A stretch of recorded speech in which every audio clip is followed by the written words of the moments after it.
Welcome back. Welcome in. It's Country Roads Confidential at earsports.com. It's a Paramount podcast. I'm Mike Casazza here Thursday morning in Morgantown to preview another football game in the Big 12. This time, WVU at home for the first time in about a month. A whole lot has changed since the last time they were at Milan Puskar Stadium. Welcoming to town for homecoming for the Coal Rush, TCU. Chris, the weather's nice. Looks like the tailgating will be fun. I hope you'll have fun. That's all we can ask for, right? Out there, have a good time. No reason for the fans not to show up if that's the case. Just thinking that was the game last year that triggered that response, right? Was that TCU? No, Really? that was the Iowa State Coal Rush game last Oh, year. okay. Oh, it was the Coal Rush game though. Yeah. Okay. A couple days later, we get the I hope they have fun. This week, can I give you Rich Rodriguez this week? Sure. It's hard to put a ribbon on a bad performance, but it's over. Shoot, we get to play another game at home. I think it's going to be a really good atmosphere. It's Coal Rush. Heck, let's get excited about playing football. I've got to make sure we feel that way during the week. We got some good players. We've got a chance to win some. There's a lot of football left. What do we have? 5 games left in the regular season? There's a lot of football. Let's put it this way. It's going to be hard to play that bad again, right? So let's flush it away and get jacked up about playing. They're keeping score. Um, Chris, I'm ready to run at least the wrapping paper. I thought that was a better job getting you hyped up for the game, though. Yeah. And he kind of in part of that speech right there, it seemed like he was trying to allude to the fact that maybe his players were too tight. Like they were too worried, too concerned that they were going to screw up. And because I think there was another part where he was like, this is a game. Like, I think that was the question about like, some of these guys are feeling a little tight like they're professionals because they're getting paid now and all that stuff. And they're not treating it like a game anymore and it's affecting their performance. And I don't want it that's not, in my opinion, getting too close to the sun, too close to the nice weather, have a good time tailgating conversation. Because it's true. Like these guys have to go out there and loosen up and it's going to help their performance. So maybe the fans don't need to loosen up anymore, or maybe they do need to loosen up because of the performance. I don't know. Yeah, but I'm interested to see how everybody reacts on Saturday. But both players, well, all players, coaches, and fans. Are we going to get booze on Saturday? You think if things start rough?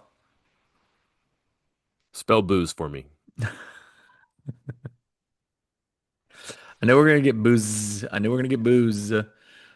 Will the Boo Birds be out on Saturday?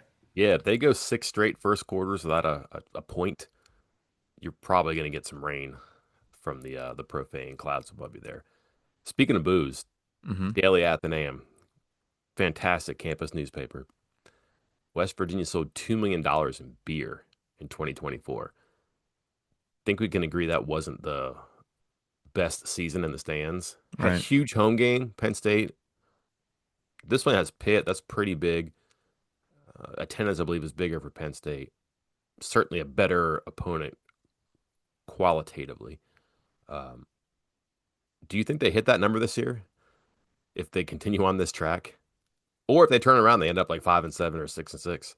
How many home Did games they? were there last year? I mean, are we doing that like one more home game? So I should have done that math in my head. two, Maybe we have to three, prorate this one. five. Well, there's only six this year. There were So 6 last year, right? yeah. So let's see. Texas Tech, Colorado, TCU, Utah, Pitt, Robert. Yeah, I think there will be more because I think the early Cool. season games probably had a few more people. Penn State. Hmm. That's the thing. Like if not a lot of people are coming, that No, there were figures seven home games last year. really. Penn State, Oh my Albany, gosh, that's right. Yeah. Kansas, Iowa State, Kansas State, Baylor, and UCF. I have it backwards in my head this year for home and road because of the like it alternates in the Big 12, but I forgot West Virginia went to Ohio. I mean, I know they went to Ohio, but the math in my head is backwards Yeah. because of that. So yeah, one more road game this year than a home game. I wonder if they do continue to fade a little bit, attendance goes down, but do the diehards? Drink more? Is that Well, what you're wait, asking? I'll tell you what's great about this 42,000. The concession stand line is amazing. Maybe there's something to that, and then but then again, if you come to these games, perhaps you need some influence. Let's say. Let's talk about this game, Chris. The home team has lost the last 3 in the series. These two teams came into the Big 12 together, simultaneously like stumbled to get used to this.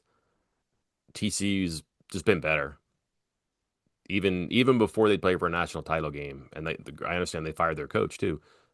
They had bigger seasons, better players, better teams. West Virginia's kind of pecked at it a little bit, gotten close in the Dana Holgorsen years, never really since then. TCU very quietly 9 wins last year, already 5-2 this year, close to a better record. I mean, probably should have had that Arizona State game, which we can get into how that got away from him. This used to be in the early Holgorsen years, kind of a litmus test kind of a game about, all right, let's see where you are getting ready in the Big 12. Can you be further along the person you showed up with? Now it's like, can you get caught up? How was one team, well, one transitioned quicker just overall many years ago, I get that, but also handle the coaching change much smoother than West Virginia did at least once. Jury's out so far in number two. Can we? I'm not trying to answer your question or your comment there with another question, but this has obviously been the hot topic. How much is this related? What's where would you say TCU ranks as far as like resources go? Like well above West Virginia? Yeah, Okay. good, not a huge graduate base or donor base, but pretty affluent. Last year, upper what's the phrase now? Upper quartile Hmm. is where West Virginia aspires to be. Didn't TCU was there last year, and here's the thing: like TCU, if you look at what they did this offseason, retained, I'm sure, didn't add a ton of transfers, had a lot of roster continuity. They'll be in a good position next year. Don't expect they'll have Hoover back. Maybe they will. I'm not sure. They can spend next year. Kind of like that whole $5 million nest egg. But if TCU didn't have to reel in, I think they brought in like 13, 14 transfers. Hmm. That's probably not going to happen in back to back years. They could double that, let's say, without having to go panhandling or passing the basket around because they didn't spend a ton of money on that this year. So it's something to look for with them. A sneaky team when it comes because they're private, so their numbers aren't out there in public. But so you don't see how much they're paying their coaches and how much you're doing this. But they renovated that stadium pretty quickly, pretty easily. They were able to get the money, not to build a new stadium, but renovate it. And the support there exists. And football, in that area, they're kind of football crazy at times. Yeah, you go through to your point about, hey, I mean, they're strong this year and could be even better next year. Hoover does have the 1 year of eligibility remaining. What's he going to do? We'll see. But I think on both sides of the ball, just a quick glance here, about half seniors, half non-seniors on both sides of the ball. So you got half of your starters possibly coming back, but then the big key here, and somewhere where I feel like West Virginia has been lacking in recent years is like those contributors, those guys that say, your starters playing 5 to 600 snaps, those guys that are playing 200 snaps, 250 snaps, those spot starters, those package guys. West Virginia's guys were also seniors in that front, like over the past few years. And TCU's guys that are filling those roles are sophomores. They are young, like youngish, and they're going to have multiple years of eligibility. So they'll be able to step right in and kind of refill the empty spots, and they won't have to rely quite as much on transfers like you're talking about, which even if they have this, if you have to spend, I mean, it's just math. If you have to get 50 guys with $5 million, that's not a lot of money. But if you only have to get 10 guys with $5 million, that can get 10 really good guys. Yeah. Before we turn the page here, last year, 2024 season, this is my note keeping here from just conversations. TCU was number two in the Big 12 NIL, about 8.25 million ish, trailing Colorado. No way that I would doubt they dedicated that much to the transfer portal this year, but perhaps some of that money went to the revenue sharing cap or retaining players.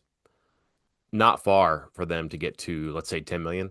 They probably didn't have to, but if they want to get to 10, 12 million, I don't think that'd be too difficult for them. And think about the the acrobatics here that West Virginia has to do to get to 10 above the cap.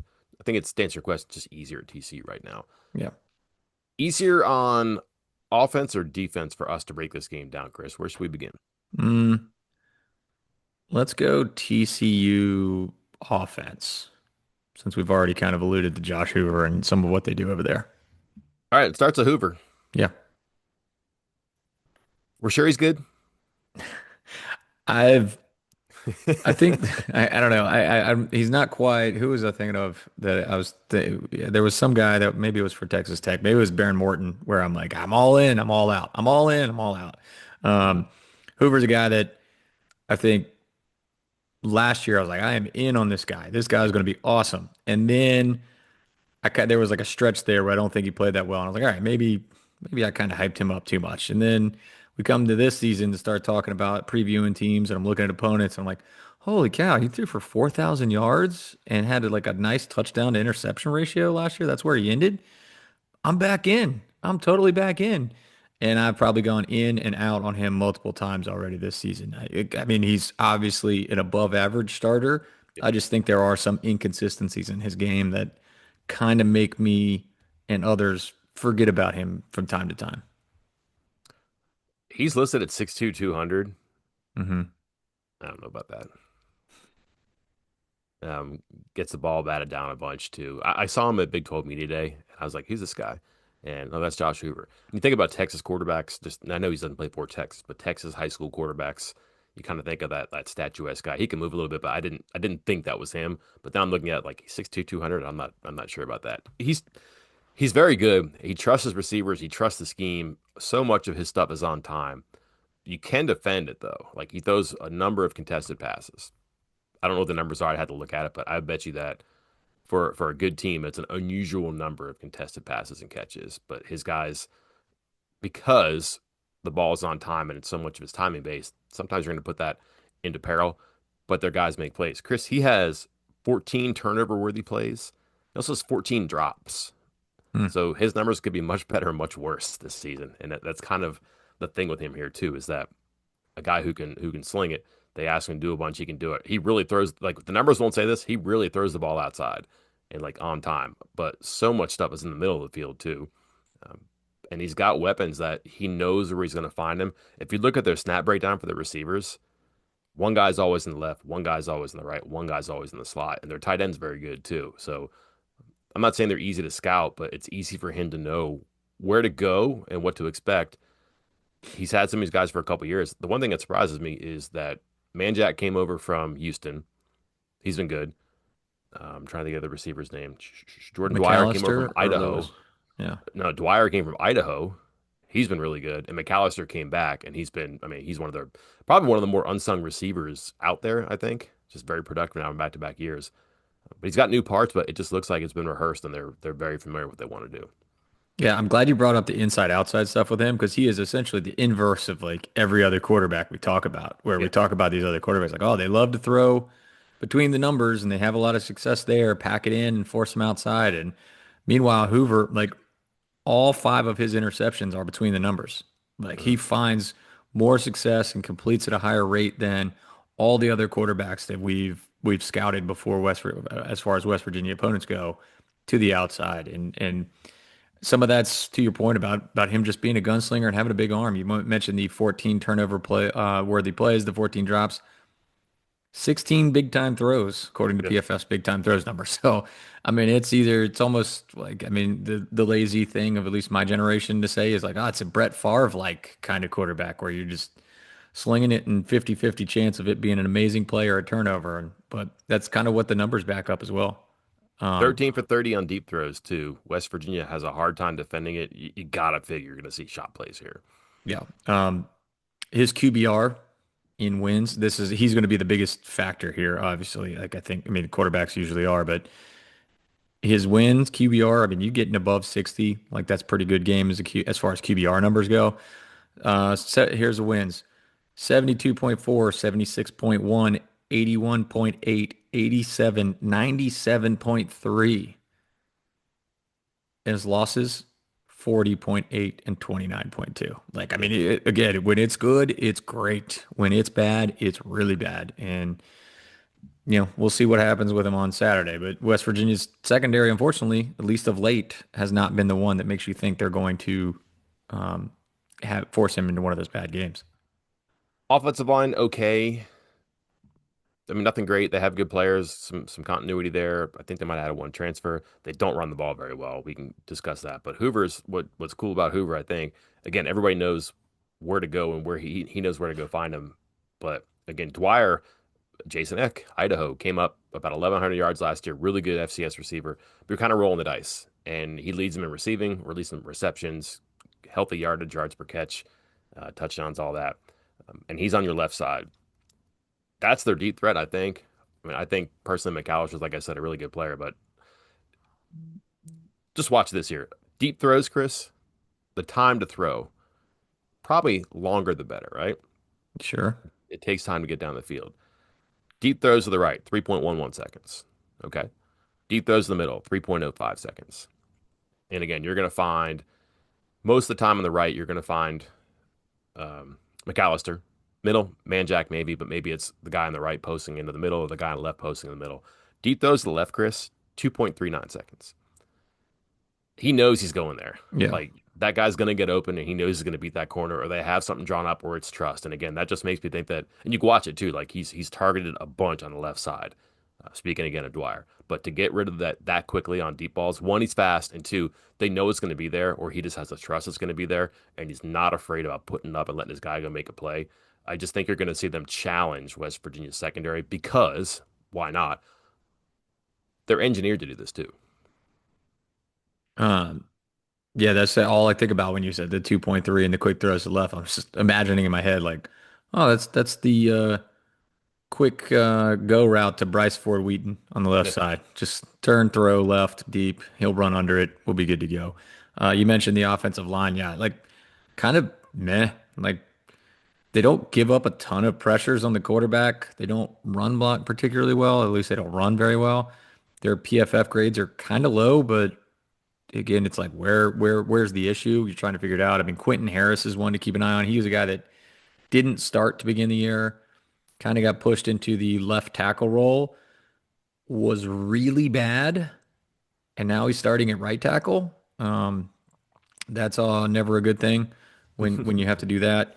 But one thing that stuck out to me, it makes me think like this one of those games where, and maybe not considering the stat we just said about the quick throws from the quarterback, but pressuring through like blitzing, getting the guys confusing this offensive line because again they're kind of meh on the pressures, but they also we agree that West Virginia's offensive line has a few too many penalties, right? Like Yeah. indisputable. No disputing. TCU's offensive line has more. Ooh. So so and not all of those are holds. I mean, some of them are false starts and such, but that is a group that you can, and we've seen it. Like I hate to say it, like but holds and false starts. That's as good as getting a sack. It's Yep. almost as good as getting a sack. I mean, you don't lose the down, but you at least get the yardage. So keep putting pressure on them, mix things up. I don't want to say stand there and do the clapping thing that, referees are starting to get a little smart too, but you might be able to get them a little antsy on the front five there. And he's going to hold on the ball too. Like I just mentioned that really quick release to the left, but have you seen the average depth of target for their guys in PFF? Yeah, it's pretty deep. Like I mean, I know was it McAllister's like average receptions like 21 yards or something insane and like 14-yard depth of target. Yeah. So let's go over this. McAllister 14.0 average depth of target, and he's not necessarily their deep threat, but again, you know where the guy is going to go. Dwyer 12.8, even Manjack, the slot. You remember him from the Hail Mary tip in 2023 at Houston. He's 9.1. That's a slot guy. So they do stretch the field and they're aggressive with their throws too. But again, it just looks like it's rehearsed and they're built to do this too. One more on McAllister before I shutter the fan club for the day. 22 yards per catch. Chris, 10.4 yards after catch. Does that mean much to you? Can I give you a stat there in a second? Yeah, go ahead. I mean, Okay. 10.4 yards per after the catch, right? yeah, Rodney Gallagher has 9.13 yards per catch. Grayson Barnes, 10.15 yards per catch. that's Just per catch. this is getting depressing. Yeah. So like he again his that's he's doing that after the catch. So they're good on offense when it comes to the passing game. Not so much on the ground, Chris. Can we talk about their ground game? Because I think TC would probably rather not us spend a lot of time on it. West Virginia, that's their chance to hang in this game, to keep it close, to just not be terrible against the pass. We can get into some strategies there, but maybe make TCU try to do something on the ground here. Yeah, I mean, they're mixing it up with a couple different guys getting reps back there at running back, but Well, some of this is sack adjusted, but I think without the sacks, it's like 4.7 sack Mhm. adjusted yards, rushing yards, which is not great because most halfway decent rushing teams, once you remove the sack yardage, the lost yardage from sacks, you're well over five. And they are still not even at five with that adjusted. So I'm curious to see who they go to. Like they've tried a couple guys that Barnes battle. Mhm. Like, I mean, you look at it like on its surface and you're like, hey, this ain't terrible. 5.3 yards per carry, 7.1 yards per carry. But for whatever reason, it hasn't translated into full on team success running the ball. Here's a crazy stat. Yeah. Their two losses, Kansas State and Arizona State. Hmm. Kansas State, they're 6 for 13 on third down. Arizona State, they're 5 for 12 on third down. So 25 third down plays, Chris. Average distance against Arizona State, third and 10.8. Cool. Average distance against Kansas State, third and 7.5. Not very good. This will give you a hint at the answer. Chris, 25 third down plays in those two games. How many runs? Oh, do I want to say like three, It's two. two? God. They ran once on third down against Arizona State. They ran once on third down against Kansas State. They have a hard time getting themselves in good leverage situations, whether that's with a second down play to create a nice third down play or to move the chains on third down. So that 10.5 that or 10.8 that 7.5 that happens on early downs. And I just think if you can take that hand away, you could be a little bit better against their passing attack there too. And they're not explosive. They have 29 runs of 10 plus yards this year. 20 of them are between 10 and 14 yards. So they have 9 runs of 15 yards or more. Think about Yikes. that. 29 runs of 10 yards plus 9 of them went longer than 15 yards. So that's Well, not even Mike, chunking it the up a little first bit. down marker is 10 yards. You designed the plays to get 10 yards. Yeah, Okay, I Mike? guess so. That's the point of the game. Yeah.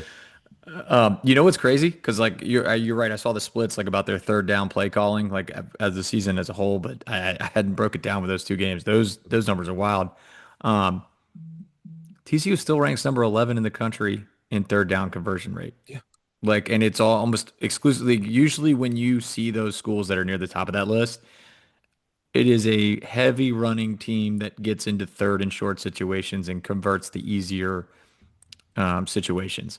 Mhm. TCU is making it difficult on themselves, and they rank number 11 in the country. You break it down game by game, and this is to compare just how bad West Virginia is on third down offense. Take the 12 games between the two teams against FBS opponents. So get rid of each team's FCS game. Mhm. 12 games against FBS opponents, and you ranked them on third down conversion rate. Number one, TCU. Number two, TCU.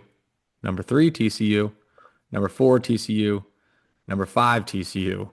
Number six, West Virginia. Number seven, TCU. So the seven best games as far as third down conversion rates, six of them are TCU. Only one is West Virginia, and that was the BYU game where they still lost by quite a bit. So Mhm. we're calling that semi-competitive, even though they were down three touchdowns. About a third of their 10-yard runs are in the red zone too. So they do something good down there. Maybe there's better scheme there, but that's when the defense is closer and more packed in. Maybe that also makes me think that they don't have the explosion to break stuff in the open field where it's wider there too. Time of possession has been a killer for them. Again, they had I think it was what 14-0 lead against Arizona State and just couldn't keep Arizona State at bay. Couldn't sit in the ball. Couldn't get to halftime. Just had a hard time controlling the game there. They're right down there at West Virginia when it comes to time of possession. Some of that is quick strikes or moving quickly or moving in big chunks with your passing game. And some of that is you're not able to really run the ball and calm things down. Can West Virginia's offense scare you enough to make that work? I guess we can turn the page there, Chris. Unless you have more on the No, TCU offense just here. real, just quick topper on your time of possession because that was when I look at sometimes when there's teams that are like 5-2, 6-1, 4, whatever. I try to find a common factor. One is the rushing, which we can talk about in a second, but also just time of possession. Because, yeah, Kansas State, 36 plus minutes, and Arizona State, just shy of 36 minutes. Mhm. Like, that's how long they held onto the ball. And I guess that'll help me transition, I guess, help us transition into the conversation about West Virginia's offense because TCU's run defense is very good. We'll go into more detail about that in a second. But in those two games, they still weren't bad. but they just kept running the ball. Like even just almost like we're not going to stop. Like I know we're getting 2, 3 yards a carry because Kansas State averaged 3 yards per carry and still ran it 45 times just to keep the ball out of TCU's hands. And I think that might be a strategy that West Virginia has to take. I don't know if Rich Rodriguez has the patience to slow it down, but the winning combination for both of those games, for both of those opponents against TCU, was slow it down and run the ball a ton. No matter how much, you don't need to be getting 6, 7 yards per carry, just 3 to 4 and slow it down. All right, just where we let's do personnel real quick. Is it Scotty Fox or is it Max Brown? Scotty Fox, right? Okay, I think I you're don't right. know. You're going to text me on Friday night with something crazy. You're going to be like, it's Max Anderson. And I'm going to be like, God bless it, Mike. By What the are way, you is he a doing? walk on? Is he really a walk on? I don't think we call him that anymore. Didn't somebody come up with the name, the 86ers? Okay, I thought I couldn't remember. Like I know that he was He was not. one of the very first people because this was during that little period where it was like, yeah, they're not scholarship, and everybody kind of was weird about how you call them, whatever you want to call them. But he was very clearly one of those guys, that 86 to 105, that's not on scholarship, quote unquote, but has his school paid for in its entirety thanks to revenue sharing or whatever. Who knows? Whatever you need 7 CPAs to figure that out. I still can't move on from the facts that it sounded like Max Brown was going to play against TCU. Certainly, the game lined up to be that way. You already lost Khalil Wilkins. You probably don't want to lose Scotty Fox. Let's see if you can get Max Brown to do something. They came back from commercial break, and you caught this, I'm sure, Chris. They said, "Oh, and Max Brown is coming in." They say he's one of the best athletes they have on offense, something along those lines, which Hmm. means that they talked about Max Brown, I believe, I Yeah, guess, in their meeting with the the coaches. Meeting with Rich Rodriguez, it came up. Yeah, so which made me think like, hey, we're probably going to play Brown if we get a chance. So I wonder, and then he's not in there. So and then I asked Rodriguez about it on Tuesday, and he said like, yeah, he wasn't 100% ready to go in. Presumably, I mean, I would think he means like healthy. Maybe I should have followed up because maybe he didn't have his helmet. I don't know, but people there at the game said that he was warming up and talking to people on the sideline. So my point being, not that like something crazy happened there. Perhaps it did. I don't know. It just seems like they're getting closer and closer to pressing that button. And without Nico Marchia, without Jalen Henderson, by the way, his name wasn't mentioned once in the news conference Mm-mm. on Tuesday. Presumably, no Khalil Wilkins. Sounds like he'll be doubtful. Rodriguez said he wasn't sure how much he could practice this week, and he would probably be available for an emergency. If an emergency comes before Max Brown, I'm out. I have no idea, but it just sounds like there's going to be a way for him to play, and we think that Fox would start. I don't know why Brown wouldn't play at this point because they just haven't had one person or even a plan to have one person play. They went in the last game trying to play both quarterbacks for sure. They weren't going to let Fox go from start to finish. I don't know how they could do different this game. No, I'm with you. And just for full disclosure for those people watching and listening, we're recording this Wednesday afternoon before the first injury report comes out tonight. So Mhm. we'll see. It might list Henderson and Wilkins as both out, but to your point, Henderson zero mention at all, complete removal from the depth chart. I don't know if that means anything, nothing. Because I think that, well, I mean, for some of the guys that were removed, it's pretty clear they're not coming back. But they also removed Hammond Russell. I wasn't aware that he's out for the season. Not to get too derailed, but is he done for the year? I thought that might have been just more of a 1 week thing. Definitely had a hand injury in that game, Yeah, um, but nothing. He wasn't asked about. Kind of yeah. slipped my mind, but just from what I was told, that's the depth chart they turned in. So Well, I guess that's where it again, goes. we'll find out tonight when the depth injury report comes out. But Personnel question two: do I just get the Pena gift ready? If you're not familiar, there's a scene in Moneyball where Billy Bean wants to know who's playing first base. He wants Hatterberg. Art Halke's putting Pena in, and I'm trying to think of Jonah Hill just comes into the office and goes Pena, Pena, Pena, and that's kind of like what it feels like with McConaughey and Walter Youngbear and just Tykes Crawford and starting the same guys. And so everybody, hey, who's playing right guard? And my gif every time is Pena yeah, because it hasn't changed yet. And this is the most definitive on the radio after the game Saturday, on the radio Monday, and even Tuesday's news conference that they are going to make a change, which means, Chris, they might make a change. Yeah, I was gonna say, his comment about, hey, we're not, the definition of insanity doing the same thing over and over and over again, expecting different results. And I think I put that quote on our message board and immediately like 56 responses of that's something you should have said 3 weeks ago or Yeah. whatever. But yeah, we'll see. I'll believe it when I see it. Um, Again, I think you're right. This is the most definitive he's been. He's kind of alluded to things before of, hey, a couple guys are close. Hey, Malik Agbo, and I think he might have said ISO, though, they'll get some time. And that's kind of meant actually, no, they're not. Or maybe they'll get a drive or two. But I mean, you can't say, like you pointed out, after the game, Monday on the radio show, Tuesday at the press conference, and then not do something like that. You want to talk about boo birds? You might get boo birds on the very first offensive play. It might end up being an 80-yard touchdown, but if they run out with the same five offensive linemen, the boo birds will rain down before the play is even snapped. Oh boy, I just onto the offense. I don't want to spend any more time on this or any more ink on this than they already have. Yeah. It's as confusing on the outside here as it is on the outside there. So we'll figure that one out there too.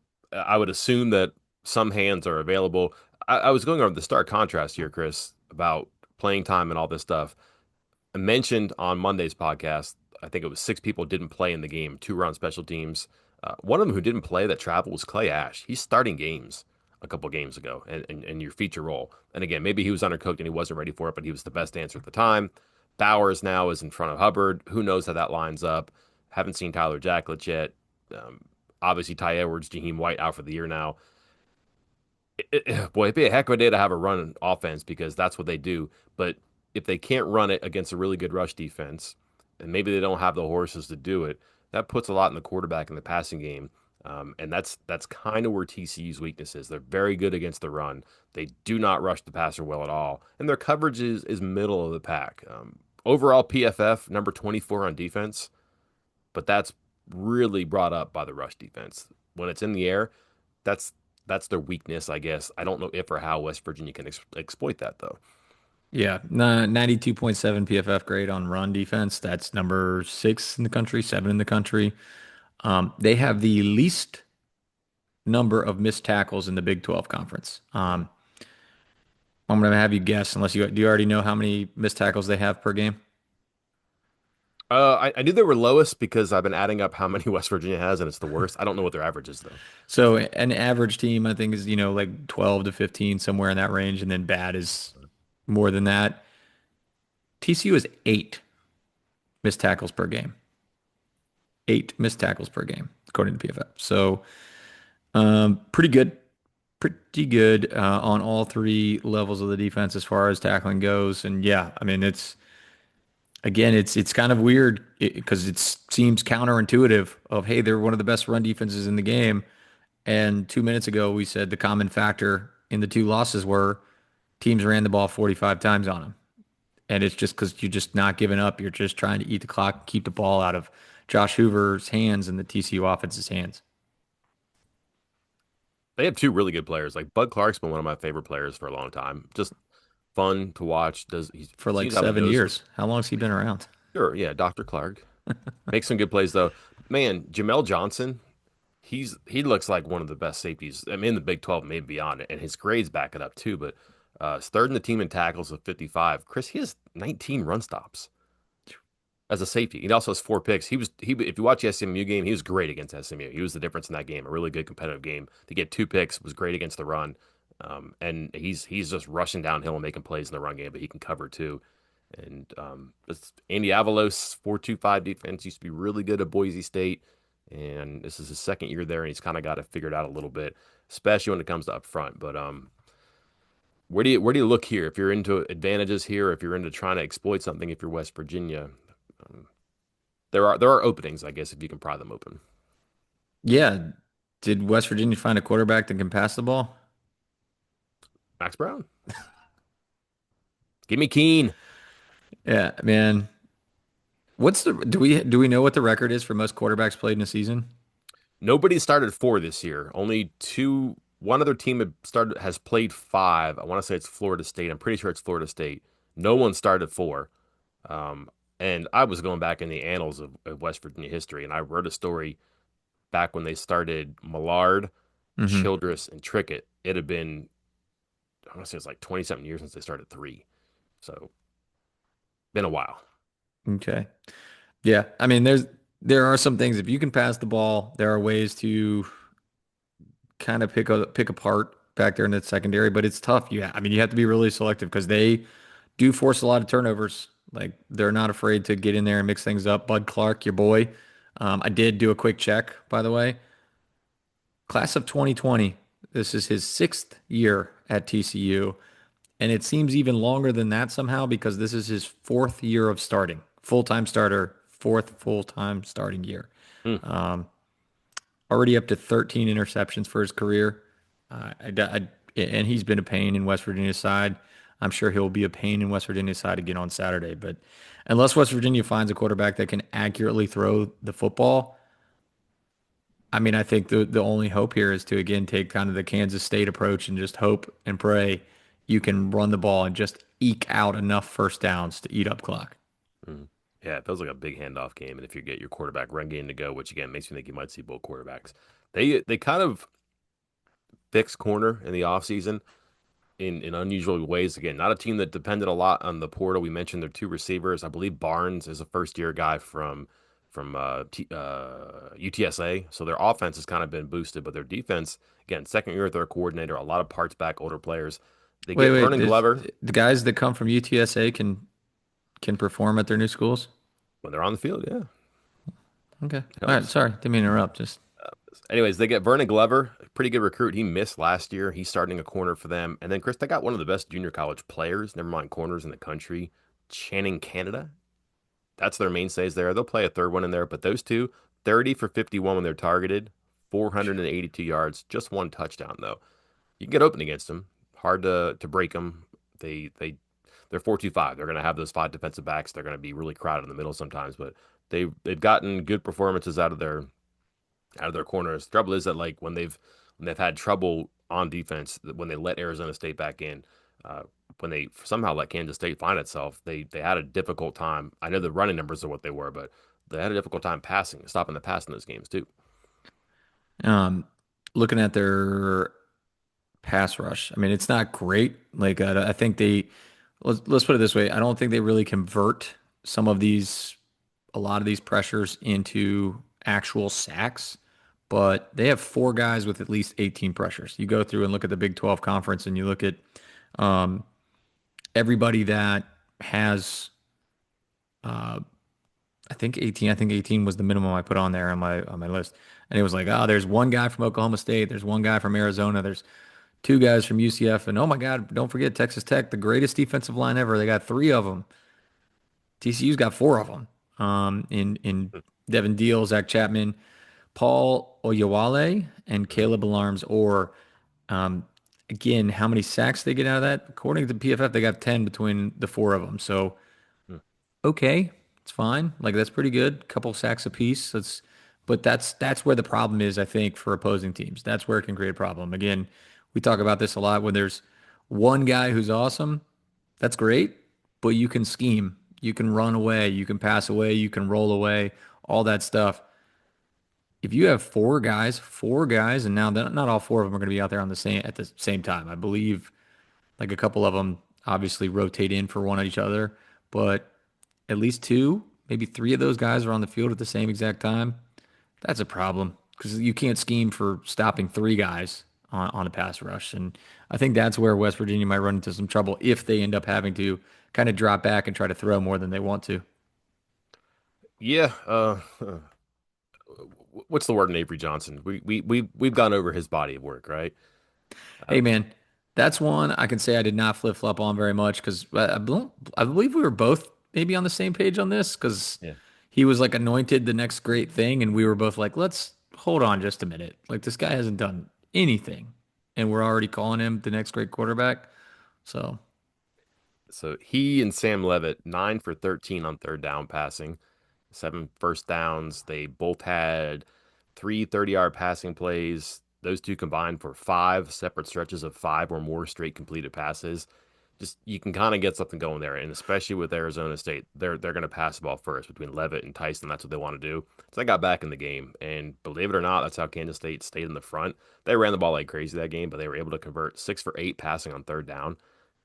I think yeah, 5 first downs in there. They ran the ball really well that game. I understand that, but they get up, they threw 3 touchdown passes, and they're able to hold off a comeback. I think it was 14-7 at the half, and then I'm not sure what it was in the second half, maybe 21-7. It got away. They were able to pass the ball when they needed to there on a day that they ran the ball really well. Um, just figure you got to do that. Like, I mean, if I have a hard time believing they're going to have the offensive line, the running backs to run into that, and they're going to have a chance at home, air it out, see what happens, and stay away from Jamel Johnson probably there too. X factors here. Are we on the what are we talking about at the end of the game? X You want to jump right Factor? to it because I'm pretty much out of material here. I've unloaded the holster. I'm ready. All right, Chris, 6 p.m. ESPN Plus. Um, It'd be unusual if we were doing this one before I get home or before the game is over because I have to come home to record the podcast and I need to catch Rodriguez afterwards. So the streak probably comes to an end. Well, Mike, we better get up the Rich Rodriguez thing within 4 minutes of the game being Ooh. over because we had some people upset that we only had a podcast, a stock report, a gamer, and what else, and something else up within 30 minutes of the game being over. That wasn't enough. So Never make is. sure we get that Rich Rod thing up in like 2 minutes. Okay. All right. So we're talking at 9:30-ish, let's say. Who or what are we talking about, Chris? Turnovers, Mike. Oh, Turnovers, you turnovers. serious? Yeah. Is that what you're gonna do again? I have See, some data, but go next ahead. time I'm gonna let you go first. That way I can like you can get yours if it is, or if you're just playing this game where you just let me pick one and then you're like, ah, that's what I was gonna say, and then you don't Okay. have to go. Mhm. But um, TCU +9 in their wins. Like they force a lot of turnovers and they can protect the ball again when things are going well for Josh Hoover. Things are going really well. In their losses, -5. That's a 14 turnover swing between wins and losses. West Virginia's defense, for all of their struggles, and there have been a lot of them, especially in Big 12 and in well, almost exclusively in Big 12 play. They still can eke out some turnovers. They got 3 against BYU, they got 2 against UCF. Again, they got eaten alive. They gave up the yards, they gave up the points, but they created 5 turnovers in that game. They got 1 against Utah. Is there a world where they forced 3 or 4 turnovers against Josh Hoover, a couple picks, strip sack? I could see it. Like, I mean, again, he is a gunslinger. This defense takes a lot of risks. It's a world where if West Virginia wants to win, they end up with like a +3 turnover margin in this game and win something like 21-17. Yeah, they lost their 2 games by 16 total points. They were outscored 23 nothing in turnovers, points off turnovers. So kind of where I was going with that. I think that's it, especially home and a quarterback who, again, he's not reckless, but he's going to put the ball in play. And if you're better than you have been on defense, you have a chance to get your hands up and do something there too. We laid out the kind of the horror story on both sides for the running game probably. I don't think the game is going to be tipped there. I think if one of them, effectively and consistently runs the ball, they're going to win. Probably because either West Virginia's in control or TCU's just shocking you and doing it. I don't think you're going to slow down Hoover, so I wonder if West Virginia can stay close or pull an upset here. How much can they do with the air passing? Because that's been what's happened with TCU even last year a little bit. You can get to them through the air sometimes. Their rush defense is very good here. They're not very good rushing the passer. West Virginia sacked 6 times last week. Scotty Fox looked like he got too fast when the game got fast. He tried to be as fast as everything was going around him. I don't know if you solve it by putting in a new quarterback. You hope he's better, but if he can pass, if he can keep the ball in play, if somebody can do that against us, I just think that's a better chance. And you're going to have to match Hoover. Hoover's going to get his. He's going to get yards. He's going to get scores on his own, especially against West Virginia's defense. You're going to have to counter that. It's a fire thing. The Big 12, you have to have quarterback play. And I think we've seen that running the ball. It has side effects. It has consequences too, and it just hasn't been productive enough. I would look for West Virginia's running game, passing it to be what we're talking about here, either in a positive or a negative way. That's why they win. That's why they stay close. Or man, it wasn't good enough, and that's why they got blown off the field once again. Chris, finishing up the week here. What do we have? We'll have some more preview stuff ahead of the game on Saturday evening. Expert picks will be up. Do you think anybody's going to pick West Virginia for once? It's been like 2 months since somebody picked West Virginia in the expert picks. I would be surprised. I would as well. Did you see that the line started at minus 13 and a half and last check was up to 16, 16 and a half? Like Jeez. very quickly, a ton of money on a line already very large. A ton of money still coming in on TCU. So yeah, we'll have the usual stuff up. Basketball, we'll get what we can. They had quote unquote media days today, Wednesday. It's not the media days that you're probably thinking of, but we will try to get something from it and we'll have it up later today. So keep an eye out. Looking at pass rush, looking at what's wrong with the defense, fixes by Rich Rodriguez, and plenty more in the fresh set. That's the next couple of days. Some of that stuff's already up online. You can go check it out right now, including what's happened to the pass rush. Chris, one team in the country does not have a sack in the past 4 games. It's not TCU. It's West Virginia. Is Went it for the number same team that hasn't scored in the first quarter in the last? Okay. last 5 games. Yeah. Yeah. So seriously, they were number 4 in the country after 3 games. They're Yeah. 116 now. They haven't had a sack since then. It's unbelievable. So Yikes. yeah, got to fix that one again. Get after Hoover any means necessary. That should about wrap it up here. Yeah, basketball on Sunday too. Scrimmage 4 o'clock. Got that pep rally or whatever they're calling it, hooping in Woodburn Hmm. Friday evening there too. So big time on campus. Homecoming, Coal Rush, home game, exhibition basketball game. Plenty going on the site. Stay tuned. One way to find out what's going on. Check us out online. Until next time, I am Mike Casazza. And I'm Chris Anderson. We will talk to you then.